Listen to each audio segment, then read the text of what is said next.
Un cercueil trône au milieu de la salle et les élus de la Chambre de métier et d'artisanat affichent clairement leur désarroi.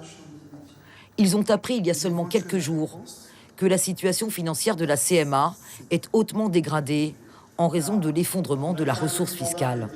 La semaine dernière encore, la Chambre avait pourtant été félicitée par le préfet pour son dynamisme et ses bons résultats comptables. Mais depuis, les élus ont appris qu'une nouvelle disposition de la loi Finances change radicalement la donne, réduisant de plus de moitié leur budget. Sur la collecte d'1,9 million, on passe à 560 000 euros. Donc on se retrouve avec 44% de décote. Voilà, 44% de décote. C'est absolument pas viable. Il y a une partie, on savait qu'on allait avoir une décote de 200 000, mais les 230 000 de plus, on ne le sait pas. On a tout serré pour déjà rentrer dans le premier coup de rabot. Et en plus, on a eu d'autres difficultés à côté. Et là, c'est strictement impossible. Cette nouvelle donne va avoir un impact immédiat sur la CMA. Le paiement des salaires des 14 employés, pour l'instant assuré. Mais pour combien de temps ? L'apurement des dettes, impossible désormais dans ces conditions. Mais aussi les formations et tout autre projet semblent fortement compromis.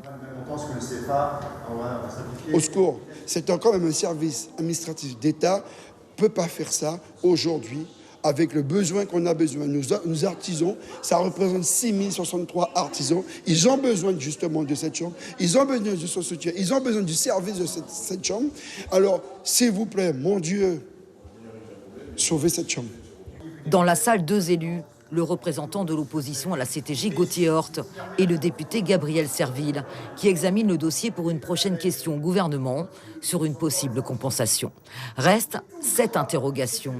Sur les 6 000 artisans inscrits en Guyane, 1 300 déclarent un peu plus de 5 000 euros de revenus par an, se permettant ainsi de ne pas cotiser à la Chambre de métier et de l'artisanat et dans de nombreux autres domaines. Je suis aussi étonné que vous. Ça prouve que quelque part, le DRFIP peut-être n'a pas fait le boulot qu'il faut, parce que je ne comprends pas aujourd'hui comment un artisan peut toucher 5 500 euros l'année. Ça veut dire, si je fais mon calcul, il est à 416 euros. Ça prouve vraiment le tissu économique, la situation du tissu économique de ce pays et surtout de l'artisanat. Parce qu'un artisan ne peut pas vivre avec 450 euros. Les opérations de Bercy, les déclarations des artisans guyanais et l'absence de contrôle sonnent peut-être effectivement la mort annoncée de la Chambre de métier et de l'artisanat.